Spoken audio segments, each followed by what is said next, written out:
Turn any fan into AC by first opening your windows wide, but only the windows directly in front of the fans. Number 2, place that fan 30 centimeters away from your window. You can add more fans, but 1.5 meters away from the first fan, and have the airflow directed into the back of the first fan. 3, if the sun is beating into the window, I would recommend to figure out a way to attach your curtains to the back of your fan. There is a handle at the back of this floor fan, which most floor fans do have, and you can easily attach the curtains to the back of this, although you want to make sure this space here is completely clear to allow airflow, and you don't want anything covering the front either. Fourth and final step, you want to place 2 dry towels, one on the in and one on the outside of your door. The reason why we place one on the outside is because you want to stop the airflow from coming in even when you leave the room and you shut the door, which I will now demonstrate with my vape. Scientifically, what is happening here is known as the Venturi effect, and it's a direct application of the Bernoulli's principle.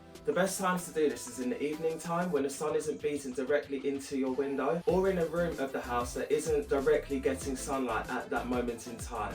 Attaching anything liquid or ice bottles to the back of your fan is a surefire way to set yourself, your family and your house on fire. So if you are tired of suckling from the teat of a lactating sausage dog all summer to stay cool instead of turning into a raisin, try this trick and share it with your friends so we can cool down the world with science together. Like, share, subscribe and follow for more fan content.